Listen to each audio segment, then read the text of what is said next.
ఒకటి చెప్పండి, అంటే యూపీ గవర్నర్ అయిన తర్వాత చెన్నారెడ్డి గారు నాకు తెలిసి బహుశా మళ్ళీ ఎమర్జెన్సీ తర్వాత కాలంలో ఆయన వెనక రావటం, అప్పుడు ఇందిరా కాంగ్రెస్ అని వచ్చిన తర్వాత అంత క్లోజ్గా ఇందిరాగాంధీ గారితో ఉన్న తర్వాత వారితో విభేదాలు ఎందుకు వచ్చినాయి?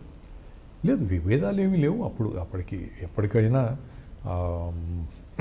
అంటే హీ వాజ్ మేడ్ సీఎం 78 77లో ఎప్పుడైతే మళ్ళీ ఎమర్జెన్సీ తర్వాత ఎన్నికలు జరిగాయో కాంగ్రెస్ పూర్తిగా తుడుచుకొని పోయింది. ప్రత్యేకంగా జనతా పార్టీ ఉత్తరప్రదేశ్లో 85కి 85 ఎంపీ స్థానాలు కాంగ్రెస్ కోల్పోయే పరిస్థితి రావడం ఇదంతా జరిగింది. అటువంటి దాని తర్వాత ఇక్కడ పార్టీ స్ప్లిట్ చేయడంలో ఒక ప్రధానమైనటువంటి కీలకమైనటువంటి పాత్ర వహించారు. ఒక విధంగా చెప్పాలంటే దేవరాజ్ ఉర్సు నాన్నగారు కలుసుకొని అంటే ఈ దిశలో పనిచేయాలనేటువంటి ఆలోచనతో ముందుకు పోయినా చివరికి ఇందిరాగాంధీ గారు కూడా స్ప్లిట్టు ఐ కాంగ్రెస్ ఏర్పడక ముందు కొంత ఆమె కూడా స్లో డౌన్ అయినారనేటువంటి విషయాన్ని నాన్నగారు చెప్పేవారు. సెకండ్ థాట్స్ వచ్చాయి, స్ప్లిట్ చేస్తామా లేదా, వారికి ధైర్యం ఇచ్చి వెన్నుదట్టి మేము ఉంటామని చెప్పి ధైర్యం ఇచ్చి నిలబడ్డటువంటి వారు. దాని తర్వాత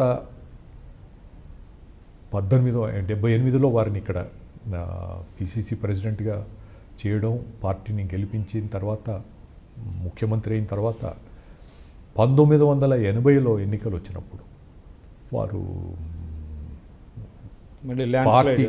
పార్టీ దేశం మొత్తం మీద గెలవడానికి ఒక రకంగా చెప్పాలంటే ది ఓన్లీ స్టేట్, అప్పటికి దేవరాజ్ అరసు కూడా కొంచెం గ్యాప్ వచ్చేసింది, దేశం మొత్తం మీద ఒకే స్టేటు పార్టీతో కాంగ్రెస్తో ఉన్నటువంటిది ఆంధ్రప్రదేశ్గా ఉండిపోయింది.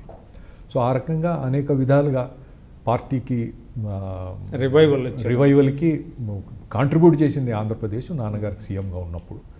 సరే, దాని తర్వాత అధికారానికి వచ్చిన తర్వాత ఇక్కడ వర్గ రాజకీయాలు వర్గాలు అనేక కారణాలు ఉన్నాయి, మార్పు జరిగింది. దాని పర్యవసానం ఎన్టీ రామారావు గారు ఎమర్జెన్సీ. అంటే ఒకటైందండి, అంటే టు సే, అంటే మిమ్మల్ని అడగటంలో ఇది ఏంటంటే because it is a part of the history కాబట్టి, చెన్నారెడ్డి గారు సీఎంగా ఉండగానే కరప్షన్ ఇన్స్టిట్యూషనలైజ్ అయింది, సంస్థాగతం చేశారు అనేటువంటి ఒక ఆరోపణ ఉంది సార్.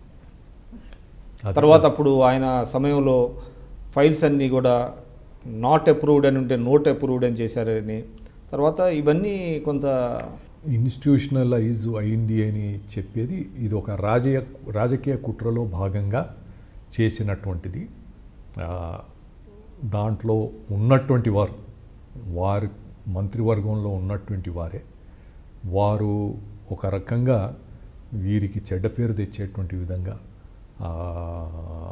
చేసినటువంటి కొన్ని కార్యక్రమాల వలన అటువంటి అది వచ్చింది తప్ప ఎక్కడ అర్బన్ ల్యాండ్ సీలింగ్ సంబంధించి నాకు బాగా తెలుసు. కొంతమంది వచ్చి చెన్నారెడ్డి గారిని ఎట్లా అప్రోచ్ కావాలి, మా ల్యాండ్ ఎగ్జంప్షన్ చేయించుకోవడానికి ఎలా అప్రోచ్ కావాలి అని ఆలోచన చేస్తున్నప్పుడు వాళ్ళ ఇంటికి ఆర్డర్స్ వచ్చినటువంటివి. He was never a corrupt man like that, or institutional of corruption is also a fabrication by people who try to create malign him with their things. Some of them later went on to become chief ministers. మీరు చూస్తున్నారు I dream news ని. మీరు చూస్తున్నది I dream news. అంటే కళలని నిజం చేస్తూ ప్రజలకి నిజాలని కళల ద్వారా తీసుకొచ్చే ఐ డ్రీమ్ కి మై బెస్ట్ విషెస్. మీరు చూస్తున్నది I dream news.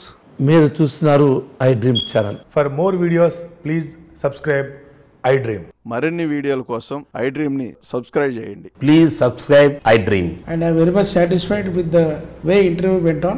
Kindly subscribe to I Dream. For more videos, subscribe to I Dream. And loads of fun entertainment and content.